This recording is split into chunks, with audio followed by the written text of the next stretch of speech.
Salut à tous. Donc je vais continuer ma série de vidéos où je vous fais découvrir petit morceau par petit morceau mon intérieur, mon ma grotte, ma forteresse de solitude, comme l'appelle un de mes potes. Voilà, donc je vous fais découvrir des petits morceaux de ma vie, des petits morceaux de mon chez moi. Donc aujourd'hui c'est une plante. Je sais plus comment elle s'appelle. Mais bon voilà. Donc c'est une jolie plante. Alors, le sujet du jour, ça va être mon rapport aux listes.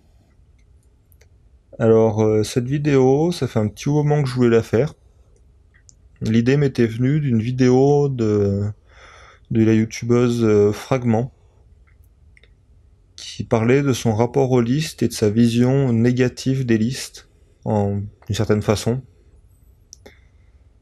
Et du coup, voilà, je voulais parler un peu du rapport que j'avais aux listes.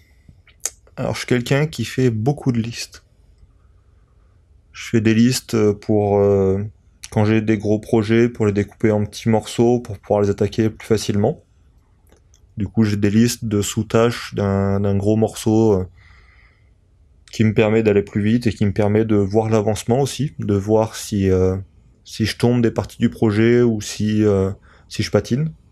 Puis ça me permet aussi de me motiver en me disant ben j'ai tombé une des tâches sur les 10 qu'il y avait, au lieu de me dire j'ai avancé mon projet mais vu que c'est un gros morceau, j'arrive pas à savoir ce que j'ai fait dans le projet précisément.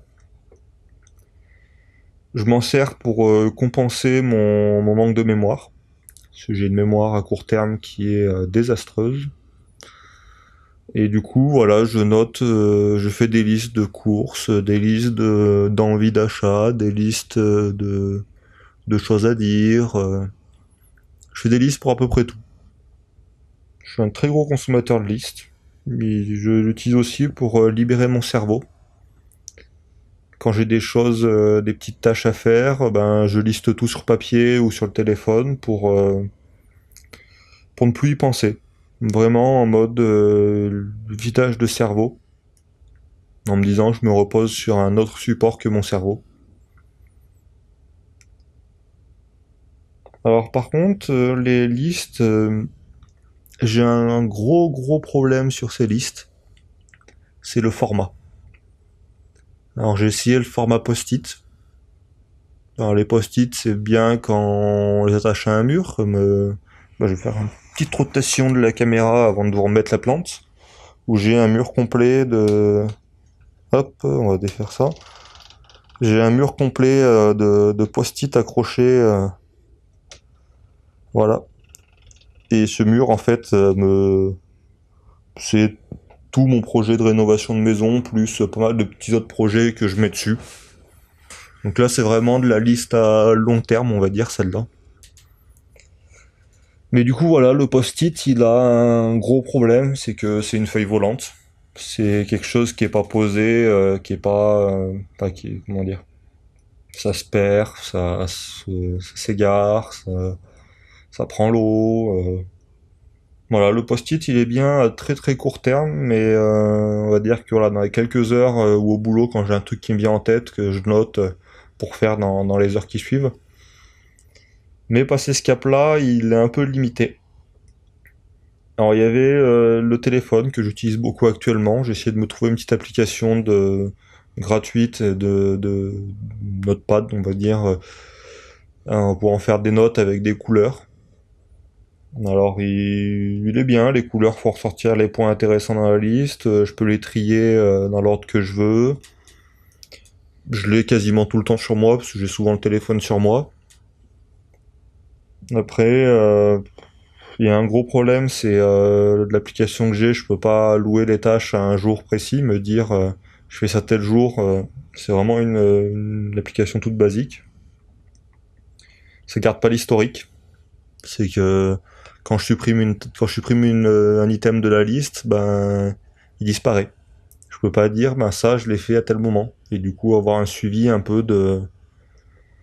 des éléments de la liste quand c'est que je les enlève et à quel rythme je les enlève. Donc voilà, Je me suis fait un peu une liste des problématiques et comment dire, des qualités que doit avoir la liste idéale, le support de liste idéal, mais j'ai du mal à le trouver. Donc dans les problématiques, il faut qu'il soit facile d'utilisation, qu'il soit léger, que j'ai pas un truc de plus à me trimballer dans la poche, que je puisse modifier mes listes sans, comme sur un post-it, devoir rayer et réécrire en dessous. C'est un peu limitant ça. Qu'il puisse garder une sorte d'historique pour les trucs sur lesquels je veux garder un historique, hein, mais que j'ai la possibilité de garder l'historique, que je puisse voir l'avancement. Si je découpe une grosse tâche en plein de petites que je fais en liste, ben que je puisse voir combien de tâches sur le nombre total a été fait et puis à quel rythme je l'ai fait.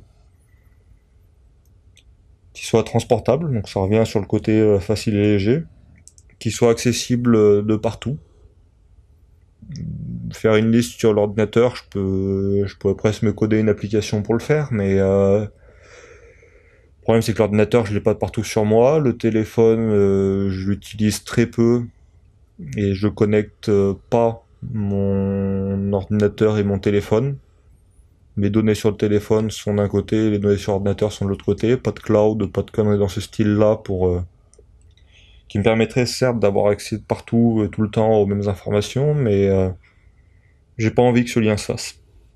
J'ai envie de garder deux univers séparés, j'ai envie de pas tout partager mes listes et mes données aux grands pontes de l'internet. Mais bon, ça c'est un autre sujet, il faudrait que je traite aussi. Et il y a le dernier point, c'est la dépendance à une technologie. C'est que voilà, la liste sur le cloud, elle est très bien. Par contre, le jour où il n'y a pas internet, alors pour un citadin, pas avoir d'internet, ce serait la mort. Euh, Quand je vais chez mes parents, en pleine montagne, il y a eu récemment, il y a quelques mois, une panne d'internet et de téléphone complet. Pendant une semaine, il n'y avait pas de téléphone fixe, pas de téléphone mobile, pas d'internet. Coupé du monde, complet. Donc voilà, je veux pas être dépendant d'internet. Alors il y a le problème de la dépendance à l'électricité, parce que le téléphone, le jour où j'ai un problème électrique ou que le téléphone je peux plus le recharger, ben je perds la liste. Donc c'est un peu ce qui me gêne sur la liste du téléphone. Donc voilà, je sais pas trop si vous avez une idée d'une solution, de quelque chose, d'un format de liste, d'un support de liste qui pourrait convenir à, à la petite liste de problématiques que j'ai notée. Je suis preneur.